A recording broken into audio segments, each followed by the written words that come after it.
Every life has a story. Some are told, others wait to be revealed. Stay with us. This is Daily Dose. What happens to the heart of a family when the language of shared history is replaced by the cold and calculated silence of statecraft and diplomacy?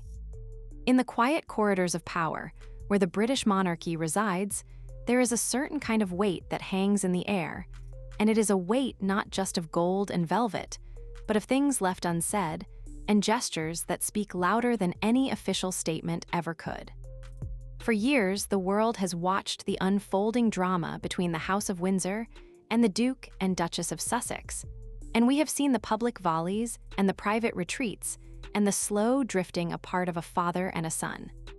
But as we look at the events unfolding today on Daily Dose, we find ourselves witnessing a moment that feels different, because it is a moment where the personal and the political have become so intertwined that it is almost impossible to pull them apart. We are looking at a story of timing, and of messages sent across oceans, and of a king who may be finding his own way to settle a score without ever raising his voice. This is a story that exists in the spaces between official palace press releases and the raw emotional reality of a family in crisis, and it asks us to consider what it truly means to hold power in a world that is increasingly defined by optics and narrative. The story really begins in the heat of West Africa, during a time when Prince Harry and Meghan Markle embarked on what many described as a high-profile trip to Nigeria in 2024. It was a journey filled with the kind of imagery we have come to expect from the Sussexes, with cameras following their every move, and crowds gathered to see the American princess, who had claimed a deep and personal connection to the land. Meghan Markle had spoken openly about her heritage and her feeling that she was finally coming home, and that the people of Nigeria were her people in a way she had never felt elsewhere. It was a trip that looked and felt very much like a royal tour, even though the couple had long since stepped back from their official duties, and it was this specific atmosphere that seemed to create a ripple effect that is still being felt today. There was a sense of a parallel monarchy being built and a narrative being written that did not involve the palace in London. And for a while it seemed as though the Sussexes had found a new stage where they could shine on their own terms. They moved through the crowds with a practiced grace, and the world watched as they were greeted with the honors usually reserved for visiting heads of state.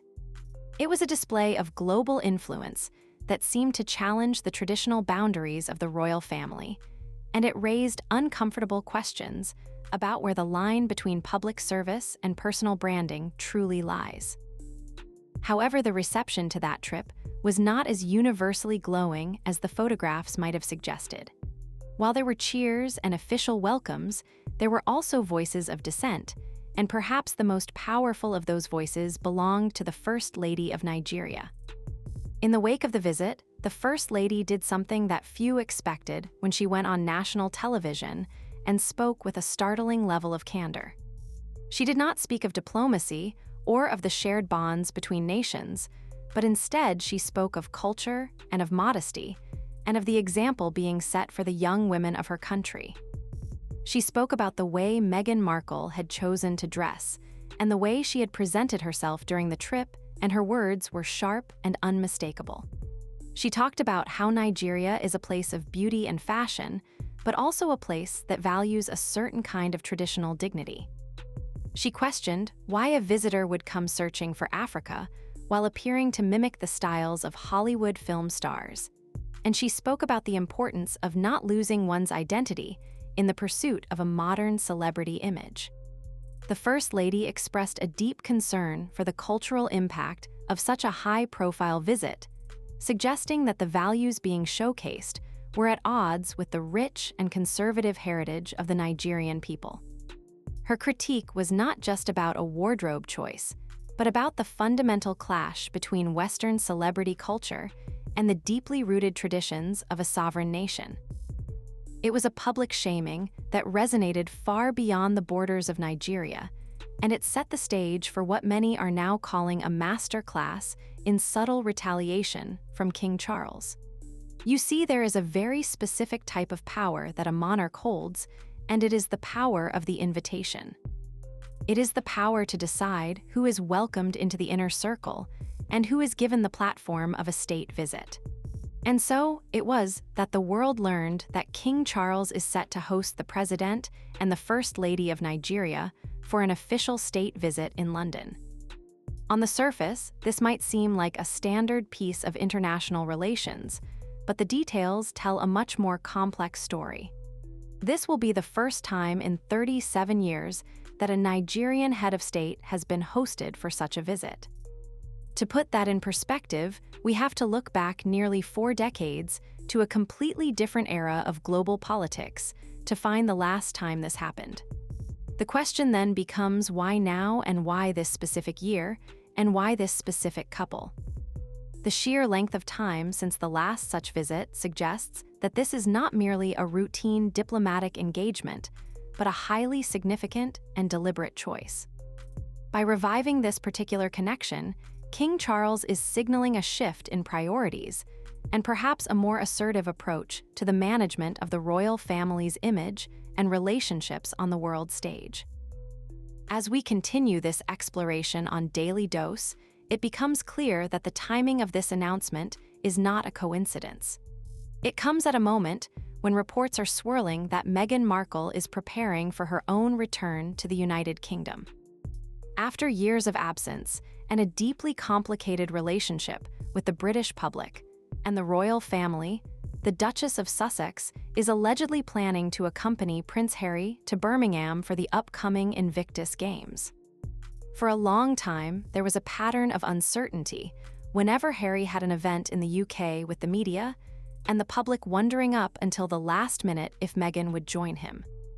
Usually, she stayed behind in California, but this time the word from her camp is that she will break containment and make her way back to British soil. It is a return that is fraught with tension and anticipation, and it is into this atmosphere that King Charles has dropped the news of the Nigerian state visit. The return of the Sussexes to the UK is always a major media event, but the introduction of this official visit from Nigeria adds a layer of complexity that few could have predicted. It sets up a situation where 2 very different versions of the Nigerian connection will be on display in London at the same time, one unofficial and celebrity-focused, and the other formal and steeped in the traditions of the crown. By choosing to host the very woman who publicly criticized Meghan Markle, and by doing so at the exact moment Meghan is preparing to return to the UK, the king is sending a message that is as clear as a bell. He is not just conducting diplomacy, but he is validating a critic, and he is doing it with all the pomp and circumstance that only the British monarchy can provide.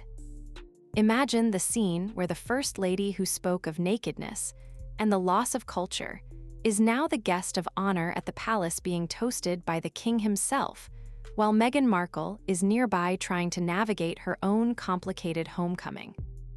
It is a contrast that is almost cinematic in its execution. The king is showing that while Meghan may claim a connection to Nigeria as a matter of personal identity, the official relationship and the respect of the crown belong to the state and to the traditions that the First Lady defended. This is soft power used with surgical precision, and it highlights the vast difference between the influence of a celebrity and the enduring authority of a sovereign.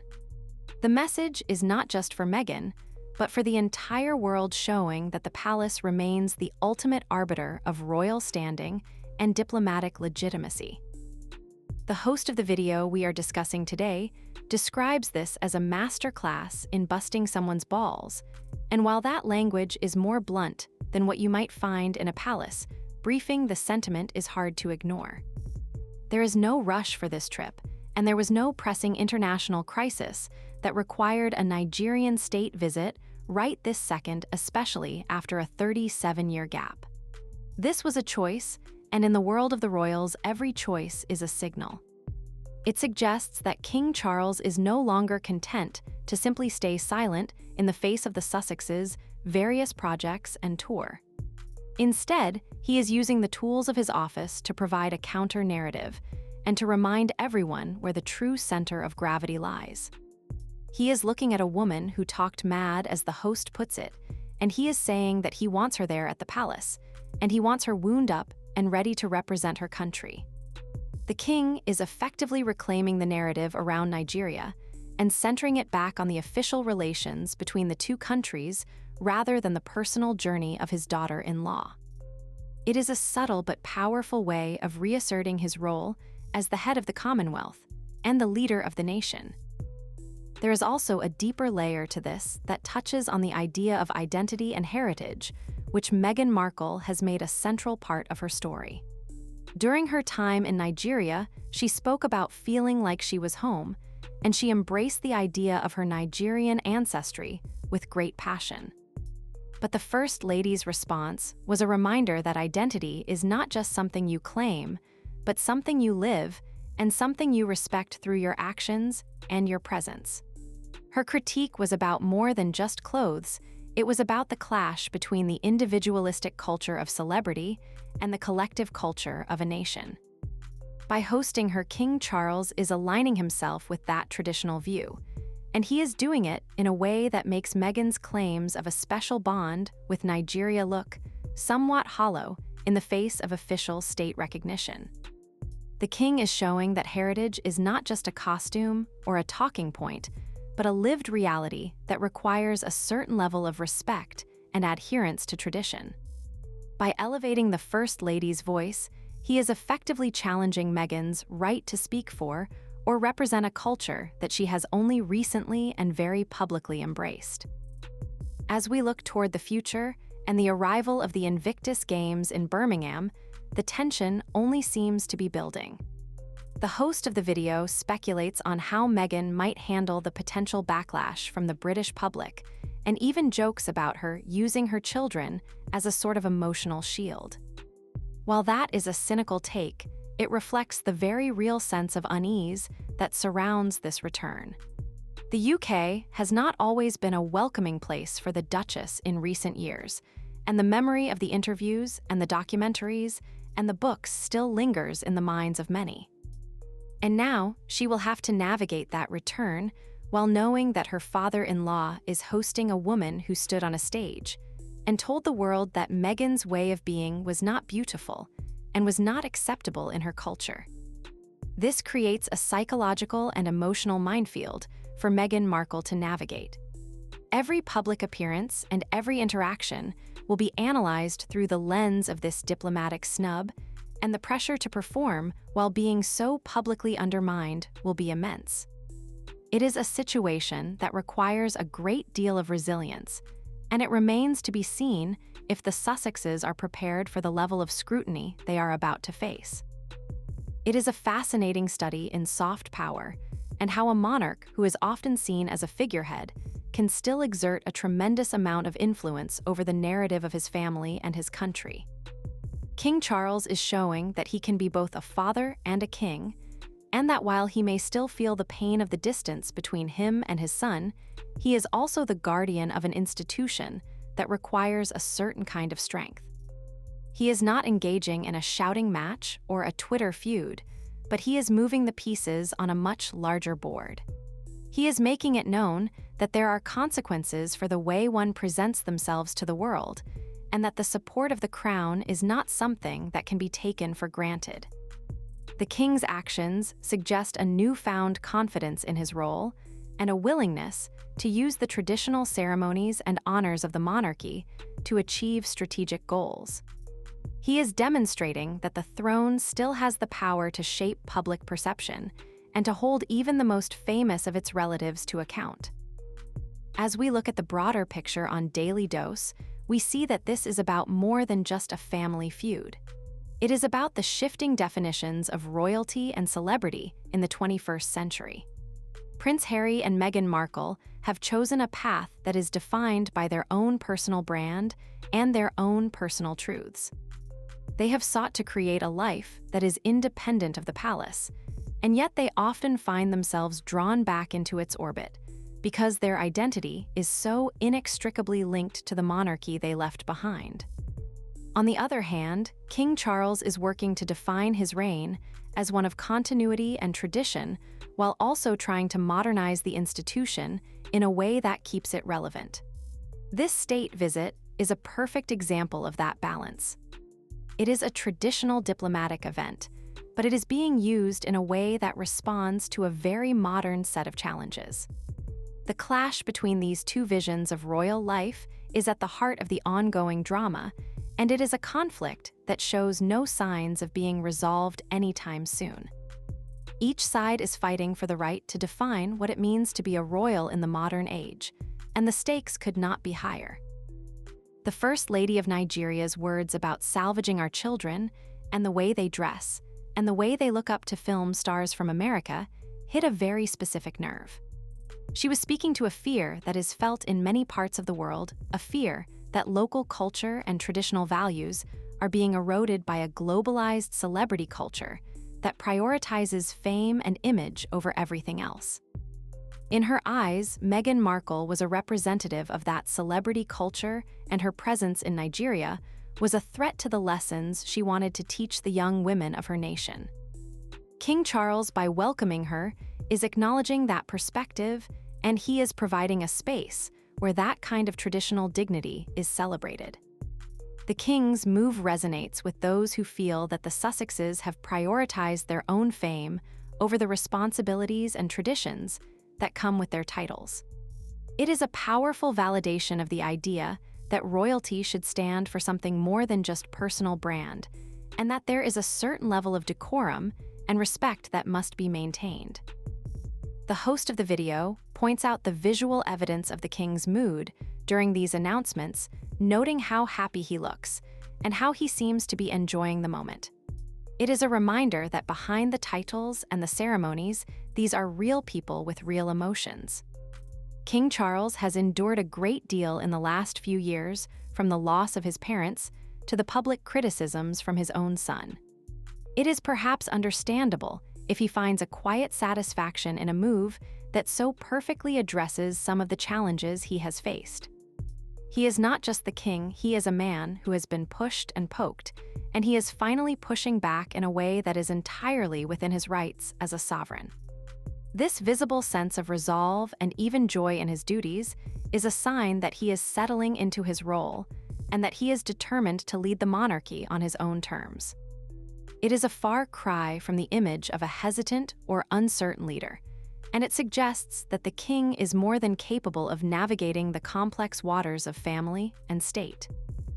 What remains to be seen is how Meghan Markle will respond to this.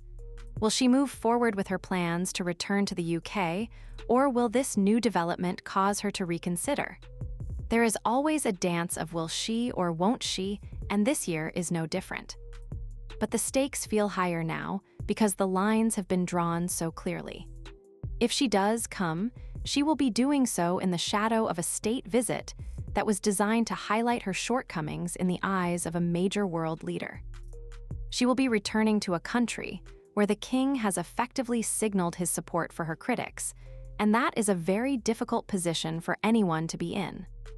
The Duchess will need to decide if she is willing to face the potential embarrassment of being overshadowed by the official state visit, or if she will choose to remain in California and avoid the conflict altogether. It is a high-stakes game of chicken, and the world will be watching to see who blinks first. The host of the video also touches on the role of the media and the way that the Sussexes have used their own platform to tell their story. He mentions the 55 cameras and the strange lack of photos from certain parts of the trip, and it points to the idea that so much of what we see from Harry and Meghan is a carefully constructed image. But King Charles is showing that he too can construct an image, and his image is one of a global leader standing in solidarity with other global leaders. It is a more traditional form of power, but in this instance, it seems to be proving very effective. The contrast between the meticulously managed media appearances of the Sussexes and the grand historic ceremonies of the palace is becoming increasingly sharp. The king is reminding everyone that while celebrities can command attention, only a monarch can command the full resources of the state. As the days count down to the events in Birmingham and the state visit in London, the eyes of the world will be on these figures. We will be looking for every small gesture and every subtle change in expression. We will be analyzing the speeches and the guest lists and the fashion choices. And in the middle of it all there is a family that is still trying to find its way through a maze of public expectations and private hurts. It is a story that captures the imagination because it reflects so much of what we all deal with in our own lives, the struggle for identity and the pain of family conflict, and the way that we try to find our place in a world that is constantly changing.